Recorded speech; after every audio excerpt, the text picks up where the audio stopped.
အားလုံးပဲမင်္ဂလာပါဒီနေ့ undo grammar နံပါတ်42 43 44အနေနဲ့ရွေးချယ်ပေးထားတဲ့ grammar ကနံပါတ်42 grammar နာနီနာနီ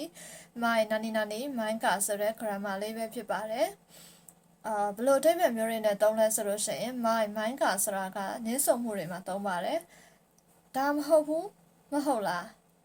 အဲ့လိုမျိုးနင်းဆုံမှုတွေမှာသုံးတယ်ပေါ့နော်နောက်တစ်ခုကကြတော့နံပါတ်2အနေနဲ့ဘလို့နေရာမျိုးတွေမှာသုံးလဲဆိုလုံးဝမလုပ်တော့ဘူးအဲ့လိုမျိုးအဓိပ္ပာယ်မျိုးတွေနဲ့သုံးတယ်ပေါ့နော်မိုင်းကဆိုအဓိပ္ပာယ်2မျိုးသုံးပါတယ်နံပါတ်1အဓိပ္ပာယ်အနေနဲ့ example လေးရွတ်ပြပေးမယ်နော်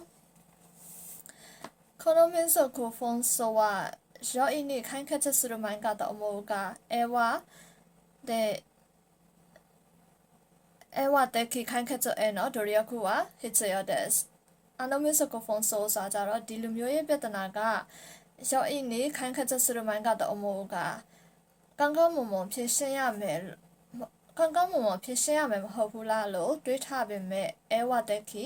ခိုင်ခက်ချက်စရုအဲစာကြတော့နင်းချမ်းနဲ့ဖြစ်ရှင်းဖို့အတွက်ဒူရီယခုကဟစ်ချရတဲ့ပူပေါင်းဆောင်ရွက်မှုတွေလိုအပ်ပါတယ်နံပါတ်2ဥပမာလုံးဝမလုပ်တော့ဘူးဆိုတဲ့ဥပမာမျိုးဆိုလို့ရှင်ဘယ်လိုသုံးလဲဆိုတော့ example လေးရွတ်ပြပေးမယ်နော်ခုနမာစီ restaurant အဲဝနိတိုတော့ခရုမိုင်ခုနမာစီ restaurant ဆိုကြတော့ဒီစားလို့မကောင်းတဲ့အရာတာမရှိဘူး service မကောင်းတာလည်းဖြစ်ချင်းဖြစ်မယ်အရာတာမရှိရလည်းဖြစ်ချင်းဖြစ်မယ်ခုနမာစီ restaurant ဆိုကြတော့ဒီစားလို့မကောင်းတဲ့ဒီဆိုရတဲ့ restaurant ဆိုလို့ရှိရင်စားတော့ဆိုင်ကိုနေ့တော့ခရမိုင်း2ချိန်မလာဘူးဆိုလိုတာကနောက်တစ်ခါမလာဘူးနောက်တစ်ချိန်ထပ်မလုပ်ဘူးအဲ့လိုမျိုးအဓိပ္ပာယ်မျိုးတွေနဲ့မိုင်းကဆက်ပြီးတော့သုံးပါတယ်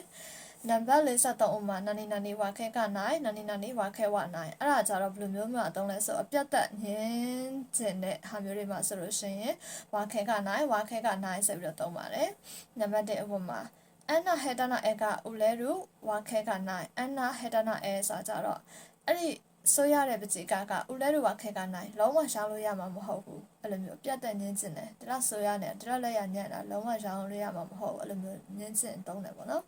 နံပါတ်44ဥပမာနံပါတ်44 grammar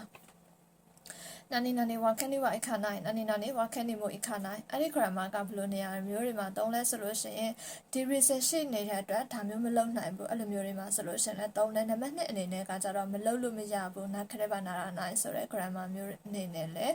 သုံးတယ်ပေါ့နော်အတိတ်ပဲ2မျိုးသုံးတယ်နာနီဝါခဲနီဝါအခါနိုင်ဝါခဲနီမိုအခါနိုင်အတိတ်ပဲ2မျိုးသုံးပါတယ် reason ရှိလို့မလုပ်နိုင်ဘူးဆိုတာနဲ့မလုပ်လို့မရဘူးဆိုတော့ပုံစံမျိုးနဲ့2မျိုးသုံးတယ်ပေါ့နော် example လေးနားထောင်ကြည့်အောင် reason ရှိလို့မလုပ်နိုင်ဘူးဆိုတော့ example ကိုရှင်းပြပေးမယ်နော်ဇတ်တိုင်းဟိုကနဟိတနေရှိဝနိုင်တဲ့ယကုစကုရှိတနောတဲ့ဟာနာဆိုဝါခင်ဒီဝါအခါနိုင်ဇတ်တိုင်းလုံးဝဟိုကနဟိတနေဝါဟိုကနဟိတနေရှိဝနိုင်တဲ့ယကုစကုရှိတနောတဲ့အခြားလူကိုမပြောပါဘူးလို့ပဂရိပေးထားတဲ့အတွက်ဟာနာဆိုဝါခင်ဒီဝါအခါနိုင်ပြောပြလို့မရဘူးနံပါတ်2ဥပမာမလုပ်လို့မရဘူးဆိုတဲ့အဓိပ္ပာယ်မျိုးနဲ့သုံးတဲ့ grammar လေး example ရွတ်ပြပေးမယ်နံပါတ်1 asta ရှိကန်ကအာရုံတော့တဲ့ဘန်ကျော်ရှင်တိုင်းမှာခဏီဝါအခိမဆန်နတ်ဖန်စာမွေးရှိတဲ့အတွက်ဘန်ကျော်ရှင်တိုင်းမှာခဏီဝါအခိမဆန်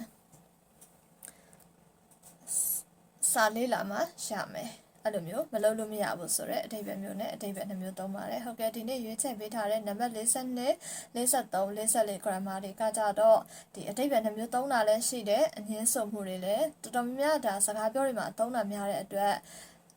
လေ့လာမယ်ဆိုအကျုံးမရောက်ပါဘူးเนาะဟိုစကားပြောတာလည်းမဟုတ်ဘဲနဲ့အတူဆောင်ဝဲဖြစ်ဖို့အတွက်လည်းဒါတေချာလုပ်ပေးထားတဲ့ grammar ပါဟုတ်ကဲ့အားလုံးပဲကျေးဇူးပေးတာကျေးဇူးအများကြီးတင်ပါတယ်နောက်ထပ် grammar မှာပြန်တွေ့ရအောင်